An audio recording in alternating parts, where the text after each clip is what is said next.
Welcome to the weekly webinar with me, your host, Clifton Brantley. We are still in our series on, not conflict resolution. I keep saying that because that's what's been on my mind, but communication. And the name of the series is Can We Talk? All right, can we talk? Let's talk about communication. This week, we're going to talk about getting past the offense. Getting past the offense. Okay. What I've realized is that inside of communication, the communication series has a lot of different elements that I need to bring out. And so this is one of them, getting past the offense. Okay. So now, as you've heard me say many times, you cannot avoid conflict. Okay. When it comes to doing human relationships, you cannot avoid conflict.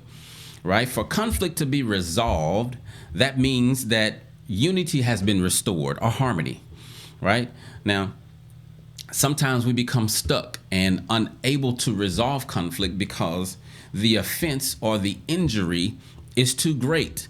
Right? And we simply don't know how to move past it. It may be a betrayal of trust, or it may be, a betrayal with money. Right? These injuries can take many forms. It may even be a situation where abusive words were said. Okay, so the truth is, it can be a number of things that for some people, they may say, well, this is a small thing. And then some people may say, well, it's a big thing. I created a word, I can't spell it, but your push through ability is more determined by you than it is by the situation that you're going through.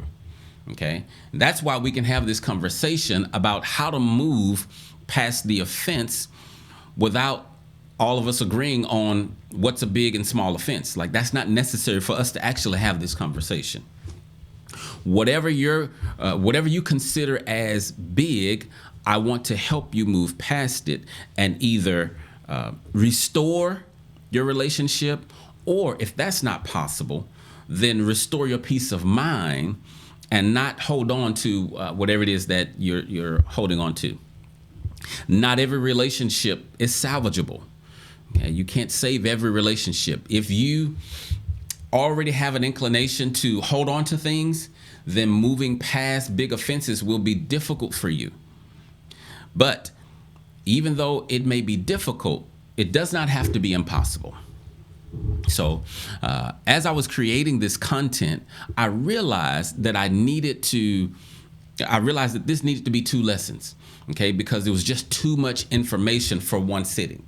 All right, we're not trying to be here all night. So I guess this is kind of a mini series inside the communication series. Okay, so I presume it's only going to be 2 weeks, this week and next week. So what I want to do with this little mini series is help you understand, number one, forgiveness, and why it is essential to your emotional wholeness. All right, and then I want to help you understand the part that love plays in moving past the offense. There's a key part that love plays when you're talking about moving past the offense. But before we talk about these two, we have to talk about what I call these prerequisites to healthy relationships. Prerequisites to healthy relationships. And that's what we're going to talk about tonight. And then next week, we'll tackle more of the meat of the forgiveness and the love piece. So, and of course, at the end, you're always, we're going to open up for questions. You're always welcome to ask questions. So, why do we need to get past the offense anyway, right? What are the benefits? Well, number one, you get to get your best friend back. Okay, you get to get your best friend back. You get to have your partner. You guys get to be in cahoots again. Number two, ideally, you guys will be closer after successfully moving past the offense than you were before you had the offense. Ideally and typically, when conflict shows up and you move through it, you actually resolve it, you're usually closer. Okay. Then number three, when you move past the offense, and I'm calling them big offenses, and that's relative, love can flow more freely, right? With more free flowing love comes enjoyment, more fulfillment, and more connection. Right now, how many of you can attest to, or how many can attest that life without a deep connection with your life partner sucks, right? I know when the connection is broken with me and my life partner, life is not fun, right? Work is different. Even my breaks, my naps, it affects everything. It's just different, right? So, because conflict and offense is inevitable, you have to be able to move past it to continue a healthy relationship. Right now, as I was working on the content for tonight, I thought of the Serenity Prayer. Now, most of you probably heard of the Serenity Prayer before. It says, help me to accept things that I cannot change, the courage to change the things that I can, and the wisdom to know the difference. Okay. Now, I've honestly never paid much attention to this prayer. Now, it's not because anything's wrong with it or because I don't agree with it or anything like that. I just never really thought about it. I think one reason is because when I first heard it, I was little, like young, like, I don't know, maybe middle school or so. And I didn't understand. I didn't understand it. And so from that point, I think I never really just paid attention to it. But while preparing for this particular lesson, it came to my mind because I think it is useful in helping us to lessen our stress in relationships and help lay the groundwork for getting past the offense. Right now, I don't know if it was intentional when whoever wrote it, but the sequence of the requests in the prayer, I believe, lines up with the core values of relational harmony. Okay, relational harmony. If you've gotten the conflict resolution mini course, then you already know the value of harmony. All right, here's my shameless plug. If you have not gotten the conflict resolution course, then you need to get it so that you'll know what I'm talking about as far as harmony, because I go in depth when I'm talking about restoring harmony. So when we talk about core values, we're talking about essential parts, right? Now, the essential component of something is what makes the thing what it is, right? Without the essential part, then it becomes something else. All right, am I making sense? I hope so, because I need you to get this part. So for example, water is an essential ingredient for coffee. However, a cup is not essential for coffee, because you can use a glass or a thermos and it would still be coffee, right? Well, the way that God designed the universe and human life specifically is that relationships are essential to the way we do life, right? There can be no life without relationship. Now, taking that further, there can be no healthy life without healthy relationships. To have healthy relationships, you must embrace these core values, or these essential values that I'm about to share. Now, I'm not saying that these are the only core values, right? I'm only highlighting these because they were in the Serenity Prayer, and I believe that if we would embrace these three, then it will make it easier to move past the offenses that we have in relationship. So we're talking about these core values that I pull from the Serenity Prayer. The core values, these three core values are acceptance, growth, and wisdom. Okay? So acceptance means to not be in conflict in your mind about it anymore. Okay? When you accept things, then you change your expectations. For example, if you work in an office and the office doesn't have a window, you're working in the office and the office has a window, but you've accepted that the window doesn't open, then you don't attempt to open the window when it gets too hot, because you've already accepted that it doesn't open. So then you don't get frustrated by the window not being open and fresh air coming in. Does that make sense? I could give, a ton of examples about this, but I think you get the point that when you accept something, then it's no longer conflict in your mind. And when you accept your mate, it frees up space in your mind so that your frustration can go down. Right now, what are some things that you must accept? Keyword must. What are some things that you must accept about your mate? Meaning, what conflict in your mind must you resolve about your partner? I'm gonna give you some. Number one, you must accept that they are human. Now, you may be thinking, well, duh, we're all human. Yeah, but most of the time, we do not treat them as if they are human. What I mean by that is this. To be human means to be imperfect. Okay?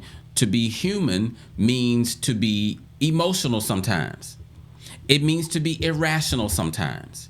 It means to be sensitive sometimes.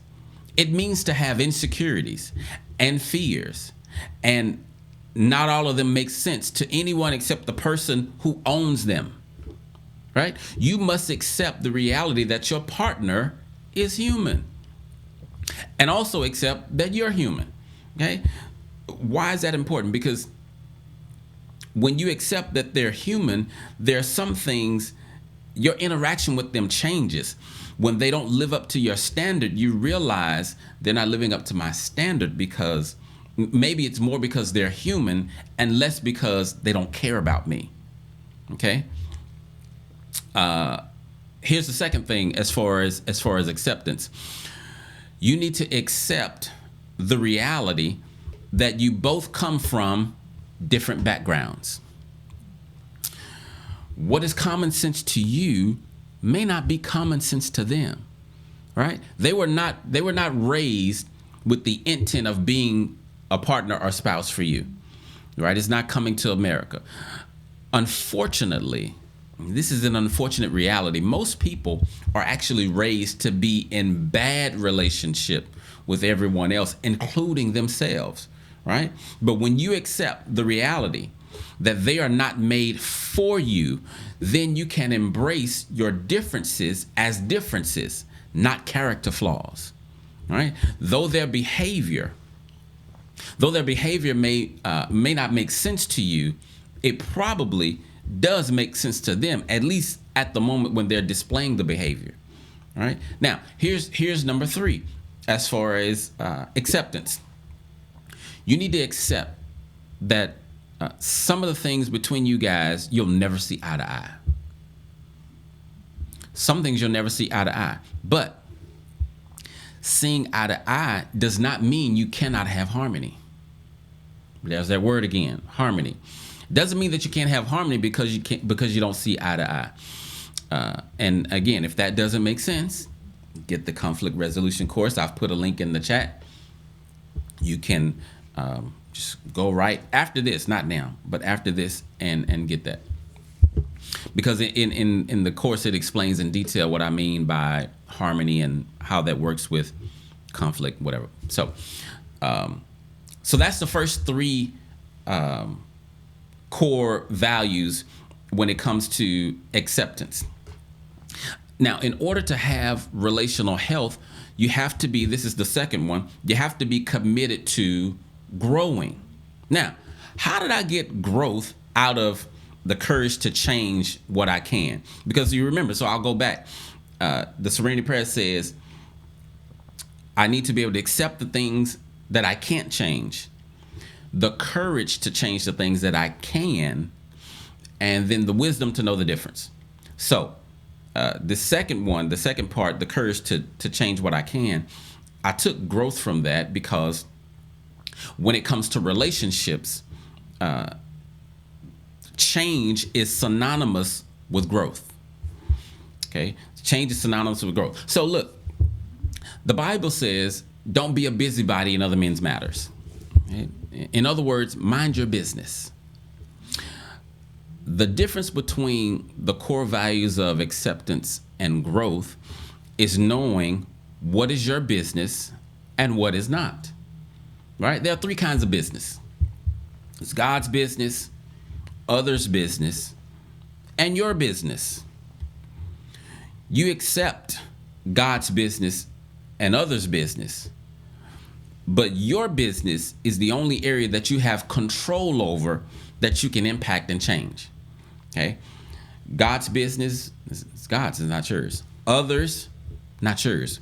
But your business, if you focus more on your business, i.e. growing, then you're going to move closer to the kind of partner that is what I call an expert at resolving conflict and moving past offense. Okay? So when it says courage to change, the way that we apply that is we say courage to grow, right? Courage to change, courage to grow. Now, why do we need courage to grow? Because changing or growing isn't always comfortable. As a matter of fact, growth is most often connected to pain and stress, right? In order for your muscles to grow, they must be put under stress. In order for your character to grow, it must be put under stress. Now, the stress that grows character is usually not chosen stress, but it has to be put under stress. The same with your love. I tell people this all the time. The test of your love is the difficult times, not the good times, not how much fun y'all have. You can have fun with a stranger, but the test of your love is how you handle the difficult times. How loving are you when you're not getting your way, right? Life has built-in stress that will grow you if you have the courage to grow. Or it can potentially crush you if you decide not to grow. Because you can decide not to grow. And the way that life is set up, if you do not decide to grow, then by default you decide to not grow. Okay, I'm gonna say that again. If you decide not to grow, by default you decide not to grow. Did I say that right? Well, I said it right the first time. You got it. But here's the thing. In life, you can't escape stress. Like you can't avoid stress. Life on this planet is gonna have stress. It's built in, right? You can't avoid being tackled simply because you sitting in the stands instead of getting in the game. If life is going to happen to you regardless, if you're going to get tackled regardless, don't get tackled in the stands. Like don't get tackled on the sideline. At least be on the field of play where you can get some yards, right? Don't get tackled for nothing. That's what I'm saying. If you're going to go through stress, at least be moving the chains. At least be progressing. At least be growing, right? Growing to be better. Most people, especially in marriage, they choose to stay the same and complain about their partner as opposed to accepting what they cannot change and then changing within themselves what they can to make a better life for themselves and for their partner. If you're going to be effective at communicating, resolving conflict, and moving past the offenses, then you will have to be committed to self-examination and growing. Okay? Now, what are some of your essential areas of growth for your relationship? That's something for you to think about. But I actually, when I was creating this content, I was thinking about different areas of growth that, like, what are universal areas of growth that I believe all of us can grow in? Because there are some things I believe that we have to grow in, like personally, individually, and it's not the same for everybody. But there are some things that we should grow in universally in order to have these what I call in order to have relational harmony. So I'm going to go through some of those. So the first one is transparency. You want to grow in the area of transparency. Transparency is the doorway to intimacy. You need to grow in the area of transparency with your life partner, because when you're transparent, that means you're volunteering information without being asked, as opposed to simply being honest when you are asked, right? Those are two different things. When you're transparent, it kind of relieves some of the stress and the pressure and the wonderment from your partner of, what's going on with you, how you feel, and those are the biggest things, right? What's going on in your mind and how you feel. When you're transparent, you just share. And I'm not just talking about like problems or concerns, but just everyday life. Just like sharing with one another and being transparent is necessary for intimacy. What's another area of growth? Vulnerability. By the way, this part that I'm sharing from this little mini course is a part of another mini course that I'm actually creating called Becoming a Better Lover, right? So I have the mini course on conflict resolution. I'm creating one on becoming a better lover now. But vulnerability is important. Now, this is really important for the men to get, because we are raised in this society. The way that we're raised usually hinders our ability to be vulnerable. Okay? But without vulnerability, you cannot experience real love. It's just not possible. All right? I was having a conversation with a friend, and she told me that all her life, she thought that men did not have emotions. And she was serious, right? She thought that a man having a complaint or not being happy with something means that he was acting like a girl, right? And what I pointed out was that you just missed the signs that men are just as emotional as women, because they are. Men and women are just as emotional. It's just that women have more freedom to express their emotions. So when I was talking to my friend, this is what I pointed out.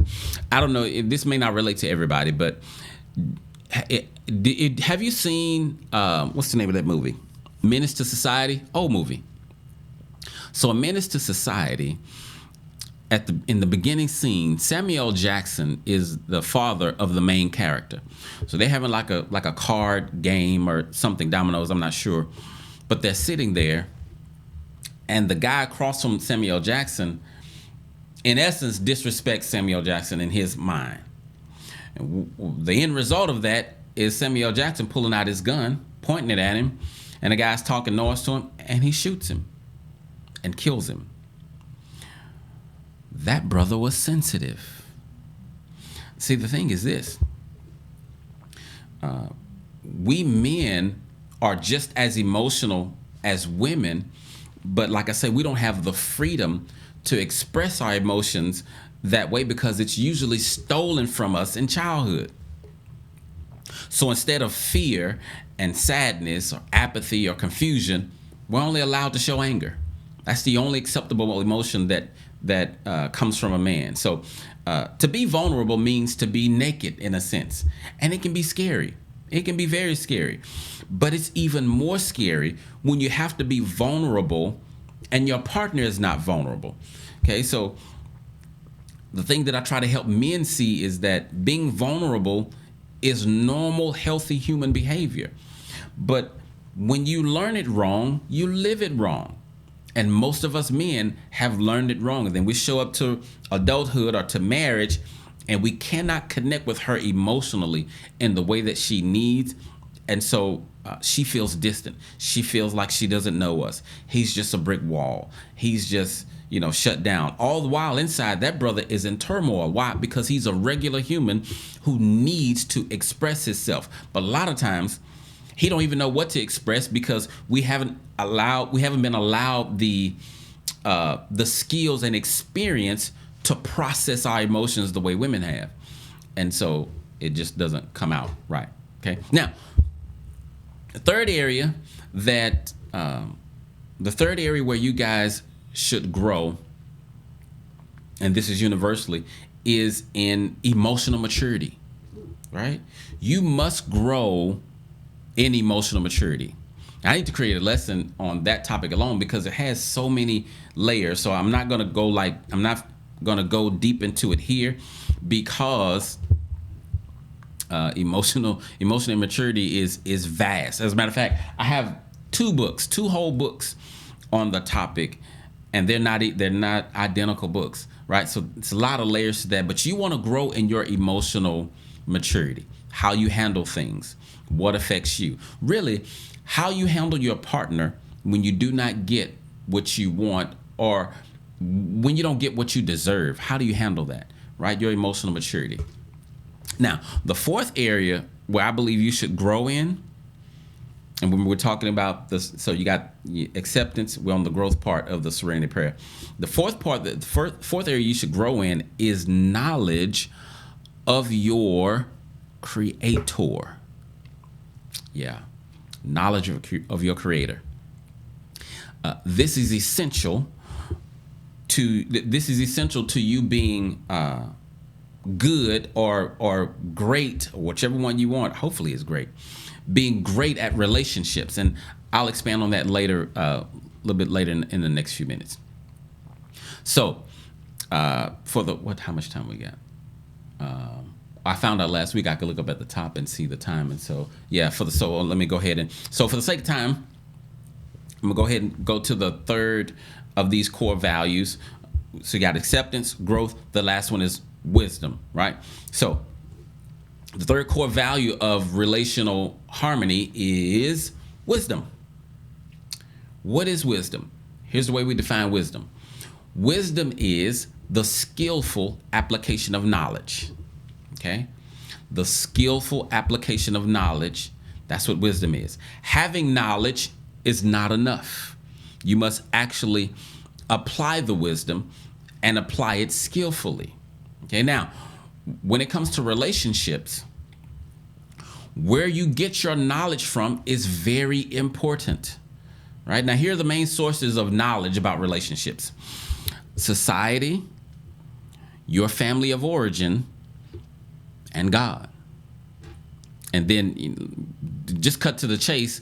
The only reliable source for knowledge about human relationships is the inventor of human relationships. That would be God. Yeah. Now, some people are afraid of the Bible, don't pay attention to it because they've related it to religion, and so they throw the baby out with the bathwater. So I don't think I've ever used that term, but it's relative here. Throwing the baby out with the bathwater. But here, let me try to help you with this. So here's a real quick basic synopsis of the Bible. It's God's principles, and by God I mean the inventor and creator of human relationships. When my Apple phone breaks, I don't take it to Android. Okay, I don't take it to Sony. I take it to Apple, because why? They invented it.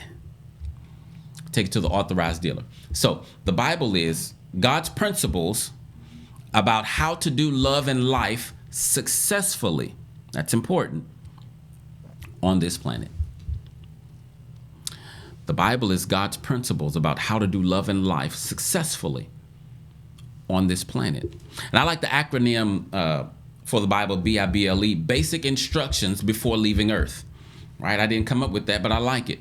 Basic instructions before leaving Earth.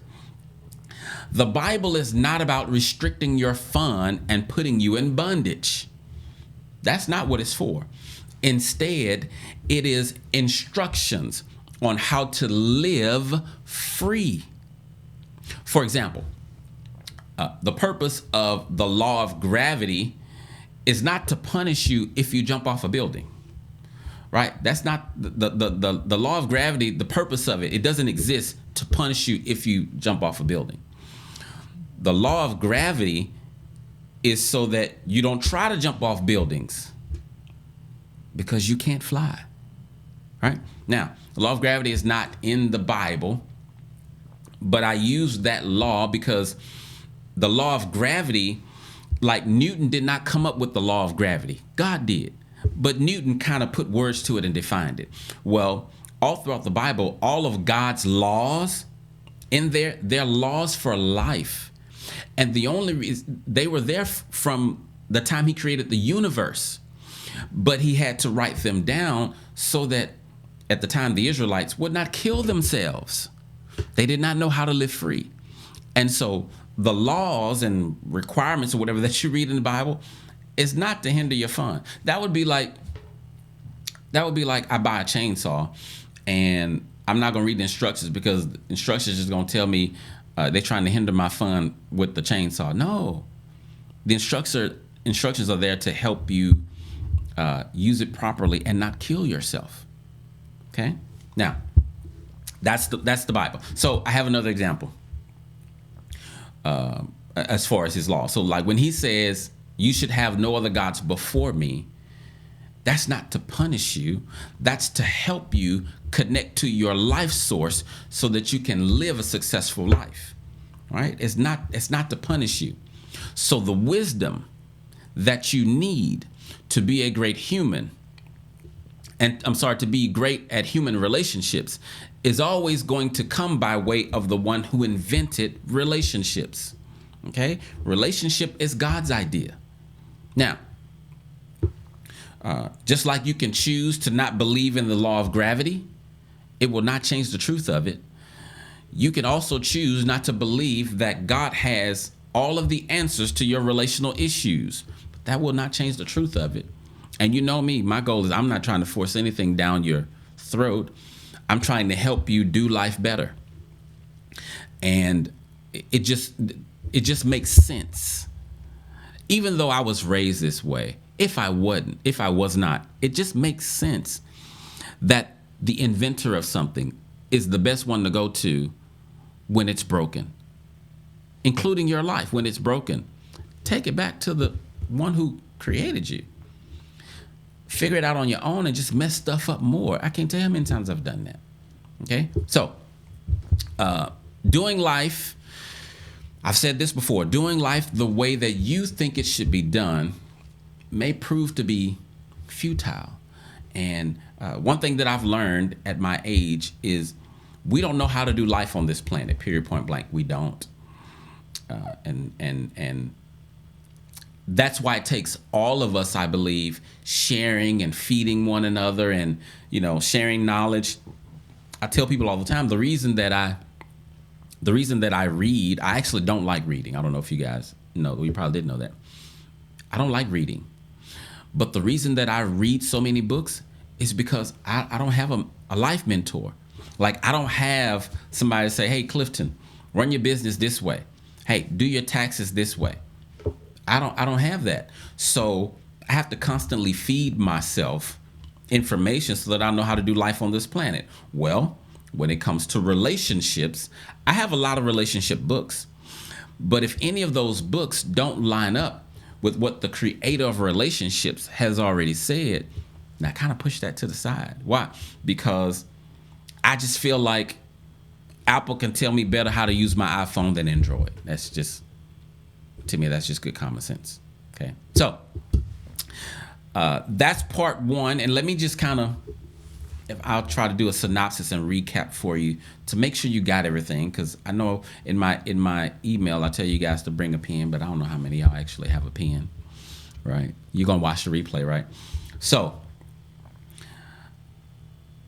help me to accept the things that I cannot change, the courage to change the things that I can, the wisdom to know the difference. So I only use that as a I don't know, honestly don't know what the word would be, but let's say a template. So I'm not talking about the serenity prayer, but the concepts that's in it, I believe is relevant for us having relational harmony.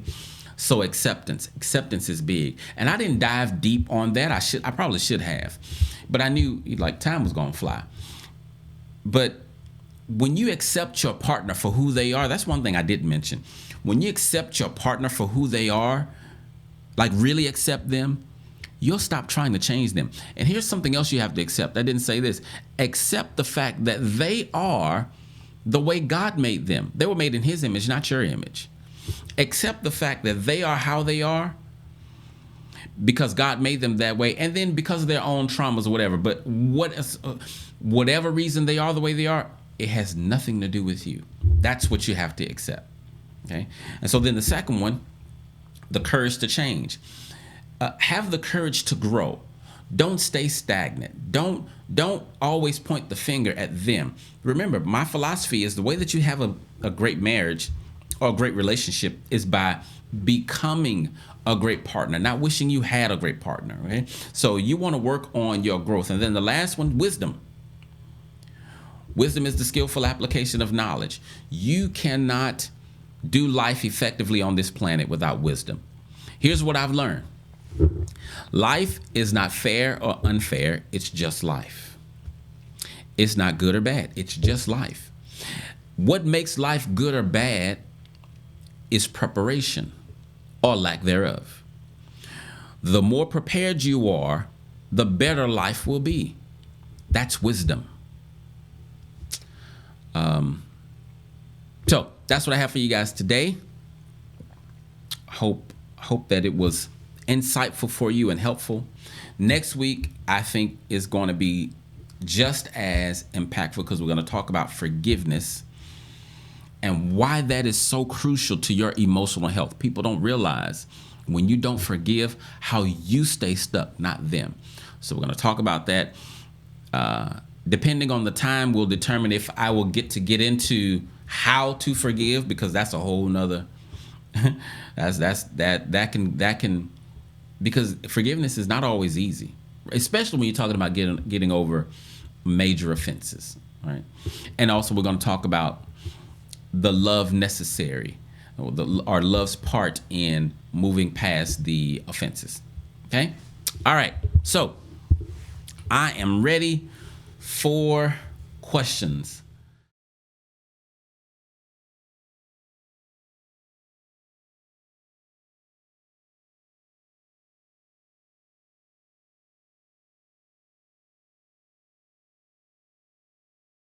Um, that's a really good question.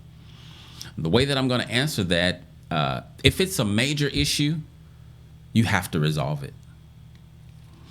You can let small things go, and it's relative. Like, no one can tell you what's big or small. But if it's major, you gotta resolve it. And I do talk about that in the conflict resolution course, because you don't want unresolved stuff just hanging out in your relationship. It's like having those old chicken packages. You know, after you cook chicken and you got the package, it's like having those spread out through the house. It's just gonna stink. Your relationship's gonna stink. You don't want that. But if you guys can't resolve it, my first question would be, where's the pride? Somebody is walking in pride somewhere. You guys are not coming to the conflict table trying to understand your partner. And you're not coming to the conflict table with the goal of restoring harmony. You're probably coming, I need you to understand me. I need you to get my point. And that won't work.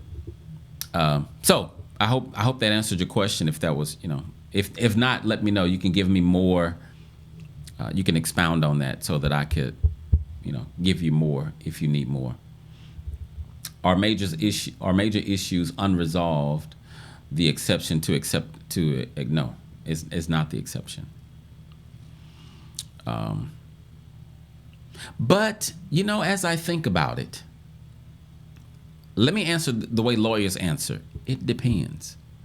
Because I can think of some situations where it can be a major issue, but it's a major issue because I'm a major issue. Like, I have major issues in me, and it's not really a fault of the relationship or the person I'm with. Like, it's in me and it's major, and we may not be able to resolve that because I have the issue. But now, me sharing that with you don't mean you can go run to your partner and say, hey, it's you. We could be past this if it wasn't you. I'm not saying that. I don't know. You probably would need to see a therapist or take the mini course. Mm-hmm. Is there a difference between accepting someone for who they are But if you did what they did, they would divorce you. Is this a double standard that they're expecting something? No, that's not a double standard. You know how many times when I was younger, I don't get it now. Well, I don't know why I don't get it now, because the same would be true. So when I was younger, looking for a woman, I wanted someone with a small waist, basically a flat stomach, like just what men call stallion, right? But I wasn't shaped like that. Like, I wasn't ripped and cut up. And folk will say, how you gonna expect that from her and you ain't that? I say, because if I meet a girl who wants that in a man, then she don't want me. The same is true here. If and I'm gonna come to your question. So I'm answering in general because I just thought of something you said, like you would divorce me over it, which means it's something more serious. But let me just finish this thought. For me to want someone to be just like me, or like I require something from you that I don't require of myself. For example, I expect you to, I don't know, I expect you to talk to me when I get off work. But on my days off, when you get off work, that's not a good one. I guess the answer is no. So let me go to your question specifically. If it's a situation where if one would do it, then you would divorce me, that sounds like a relationship problem, like error. Like, I don't think either one of you should be doing that if it would cause divorce. I don't. But outside of that, I think the best analogy or example I have is the one that I gave first. Just because I want someone in shape doesn't mean I have to be in shape. Like, it has to be based on what she wants. Am I making sense? I hope that makes sense. I'll keep thinking about it, try to explain it better. But no, it's not a double standard. It's only a double standard if it's something like, you require me to work on me, but you're not working on you. That's a double standard, right? Because that's not one of those areas where either one of us should be lacking. Give me more insight if you can without being too transparent on what you're talking about, and if I can answer that more clearly. Because I feel like I'm not effectively answering your question. But in general, I don't think that it is a double standard.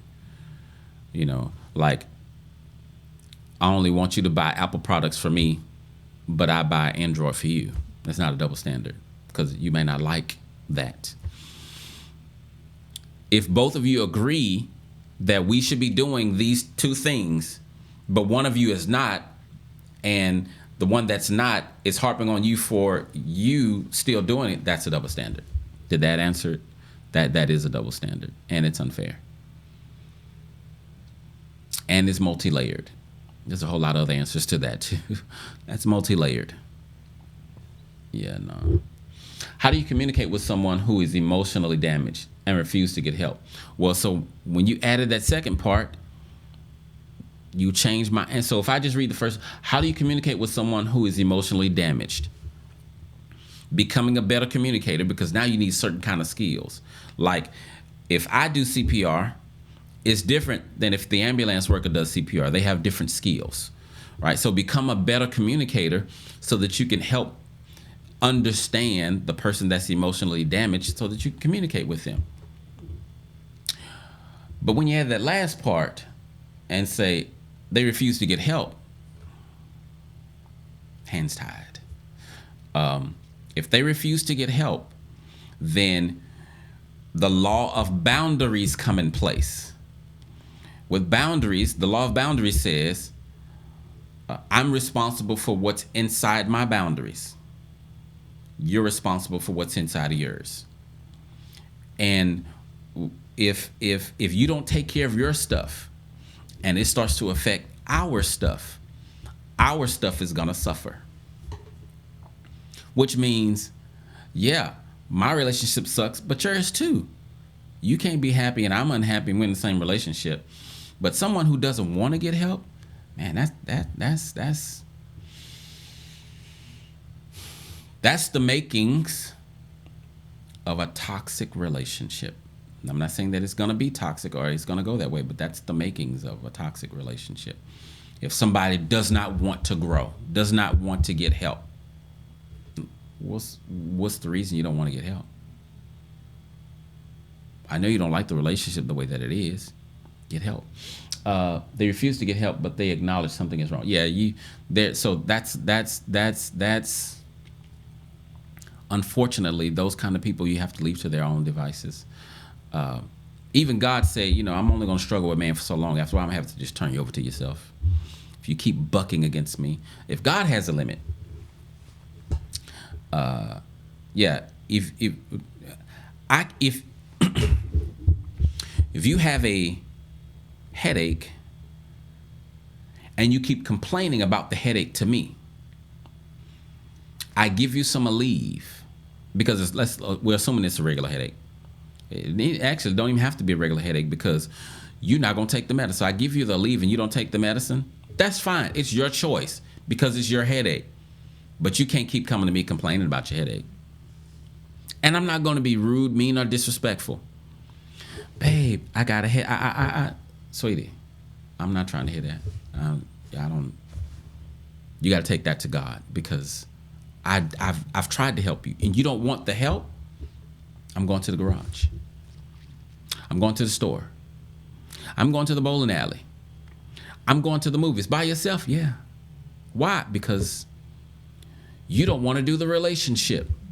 Because you think that you're in this relationship for you. And if you are, we're not going to make it. I need you to be in the relationship for me. Because I'm in it for you. Love goes that way. Love is not a boomerang. Love doesn't go like this. Okay? Love from me goes from me to you. So for me to get love, you got to give it. And if you're not going to give it by taking care of you, then we got to make some changes. And we can stay together. If we're married, we ain't got to get a divorce. But that means our marriage is going to suck. Because I got these boundaries. Clifton has taught me about these boundaries. And there are certain things I don't have to put up with and give into, even based on what God says. So you going to get with the program, or we just going to have a sucky life. Or you going to have a sucky life because I'm going to find a way to enjoy mine without violating the marriage.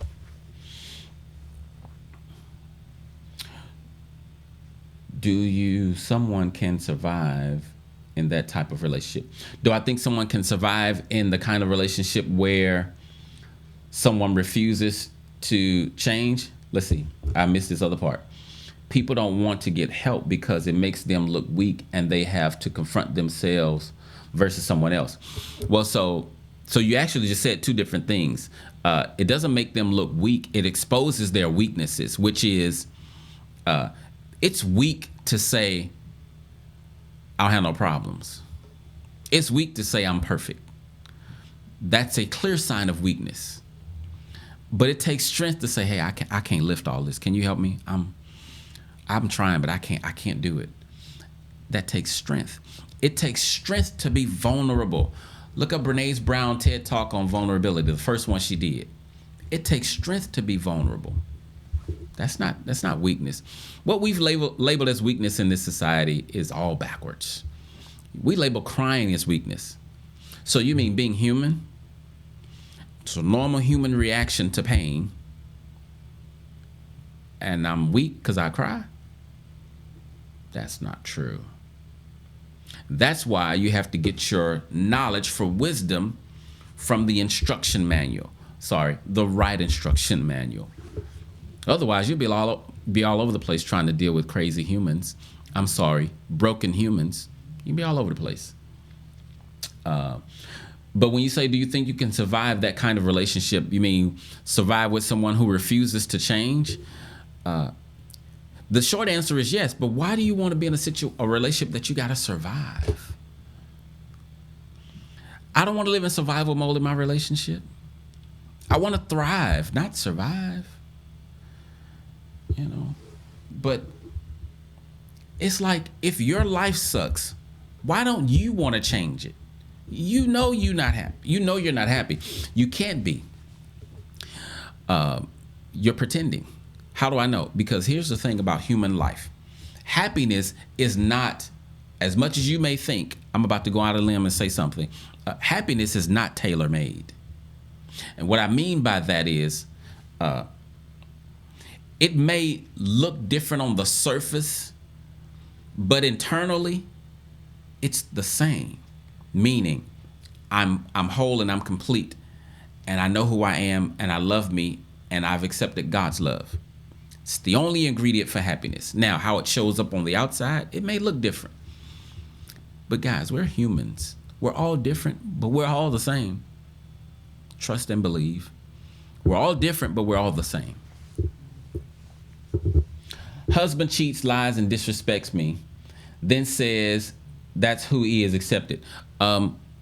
So before I even finish reading what you said, let me finish reading.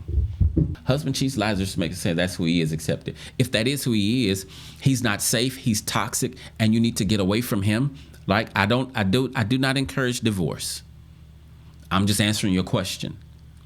He is unsafe. How you gonna tell me? I mean, I molest kids. That's what I do. You need to get over it. What? Oh, what?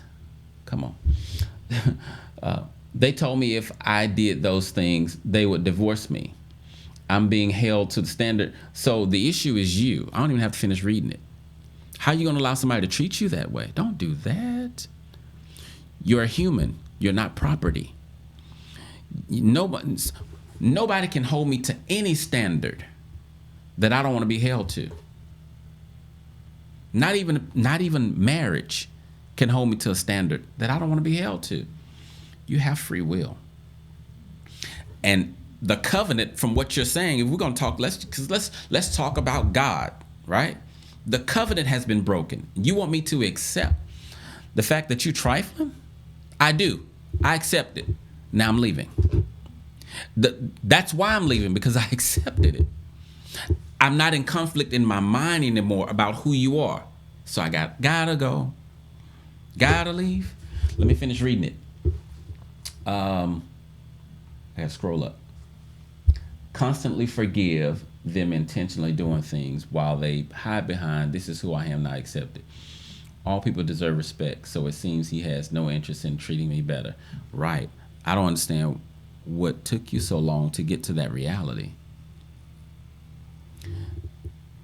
Here's what you want the kind of wisdom that helps you understand. So let's say, we're talking about big injuries, major injuries. But you want the kind of wisdom that helps you understand if this big injury is a serious heart issue or if it's a behavior issue, because they're not the same thing, right? They're kind of close, but they're not necessarily the same thing. Because I can do something really dumb and stupid that is really painful, but that ain't really who I am. That's not in my heart. That's not really, like, I knew better than that. And then I could do that same thing, and that's the kind of heart that I have. When someone has a corrupted heart like that, you have to get away from them. And again, getting away from them doesn't mean divorce. That's how you decide to get away from that's on you. But God is not for abuse. If God's law of love is the way he runs the universe, no one's going to convince me that he is for abuse. Even though it's not in the Bible as a reason to divorce, you're not going to convince me of it. Because from Genesis to Revelation, it has to all match up. Okay? And the complete image that I get of the God of the Bible is that he is complete love, not kind. I can't find an excuse for that kind of behavior. I don't have one. How do you do Google reviews? So go look up, because it's not my name. I thought about creating one for my name for my website, but go look up A Better Family Now in Pearland. A Better Family Now in Pearland, and leave a review. Let's see. What if you're married to a narcissist and I'm codependent? How do I handle all of the trauma I'm trying to navigate? First, you got to get yourself together. So I'm talking to you because you asked the question, and because that's who I talk to primarily, you, not your partner. Right? I'm always trying to get you to be better.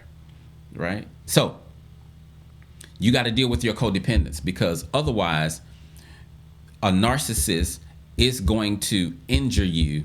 It's like one feeding the other with a narcissist and a codependent. Okay, so you got to get some individual help, and they're going to have to get help too. So unlike a lot of people, I am not, anti-narcissist in the way of like, if he's a narcissist, then you gotta like get rid of them immediately. No, most of the time, not all the time, most of the time, they're just a regular broken human like the rest of us, and they need help. Because all a narcissist is someone who's love deficient. That's the reason they're trying to love themselves, because there's nothing in there. And so instead of being super people-pleasing, codependent, they love on themselves. It's the same dysfunction, just two different extremes, right? So both of you guys can have a healthy marriage, but both of you've got to do extensive work so that you can get over, number one, what got you to that place, which probably more than likely stems from your childhood, and then deal with the injuries that you've caused in the marriage, and get my course on conflict resolution. Actually, no, that's not for you. You need something different. You need therapy. Conflict resolution course is not for you, because you guys, just from the question, you're borderline toxic. You may be in real life toxic, but just from your question, that's borderline. Narcissist and codependent. Conflict resolution course is not, that's not what you need. You need something stronger. That's the aspirin. You need Vicodin. And I'm not being funny. I promise I'm not. But you need something stronger than teaching. You need therapy. You need help to get out of the cycle of destruction that you're in. Why? Because your life is your responsibility. God gave it to you to make great. Nobody else is going to make it great. It's up to you. And so you got to make the choice and the decision to, hey, you know what? Let me change and become better, because this is not working. Yeah. When your partner hurts you, it is almost always never. Can I even say that? I know it's not good grammar. Almost always never about you. You get my point. Here's why I say it that way. Because I don't have research to say never. I want to say never, but I don't have research. So to make sure that I'm not inaccurate, almost always never is it about you. It's about them. They hurt you, but even if they blame you, it's not about you.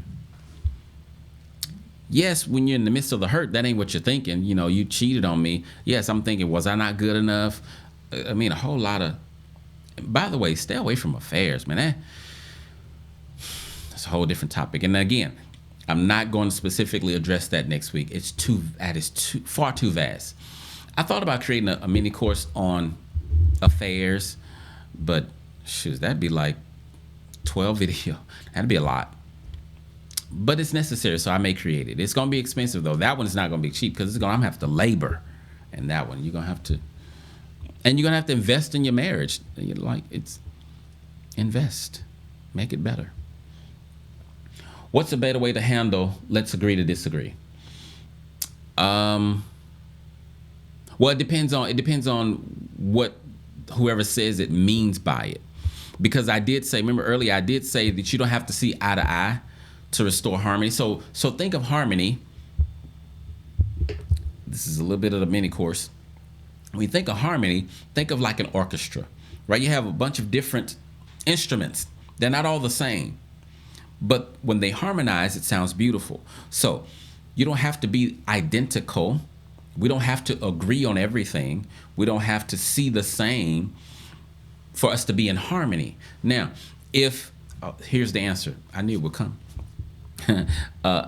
If in saying agree to disagree, harmony is not restored, it's not valid. Then, we're not restoring harmony by agreeing to disagree. Usually, like I say, agreeing to disagree means I don't agree with you and I don't want to hear your point no more. You just go in circles. I don't want to hear it no more. I don't agree with that. And you just disagree. Like, why agree to disagree? Because to me, that's saying I'm going to agree that we don't like each other. What? And that maybe that's just me. That's just how I hear it. Like, I agree that we're not gonna straighten this out. We can straighten it out and not think the same. But the straighten it out part is the harmony. That's what I think. They've been rehearsing their lies and excuses for affairs. The injured spouse is raw and appears crazy. Yeah, that's true. But you know what, though? Let me say this. Some folk may not like this. Not everybody that cheats is a low down, dirty scoundrel. Sometimes good people cheat, and sometimes people in good relationships cheat because it the end result, which is cheating, can stem from a wide variety of issues, and none of them, it's not right at all, but my point is, just because someone cheats doesn't mean you got to throw them away into the fire. Again, you got to examine the heart, but you got to do careful examination because you've been tricked before, right? You got to do careful examination. What if a person is agreeing to disagree just so they don't have to try to resolve the issue? Right, that's what I'm saying. That's unhealthy. That's unproductive. What the message that's coming across is, I don't really care about you because you don't care about the relationship. That means that person's agenda has been elevated above the relationship. Anytime one of you elevates your agenda above the relationship, you're going to suffer. Relationship's going to suffer. Our collective wholeness, the relationship has to come first, not my agenda or your agenda. That is why you need someone outside of you, like the creator, to tell you how to do stuff. Otherwise, who determines right and wrong? You got to have somebody else to look to that's above you, not somebody on y'all, because both of you can get folk on your side. We'll be arguing all day. You need somebody else. Okay, so I think I am going to shut it down. I'm going to shut it down. So it's been an hour and 15 minutes almost. I really enjoyed talking to you guys today. I'm looking forward to next week.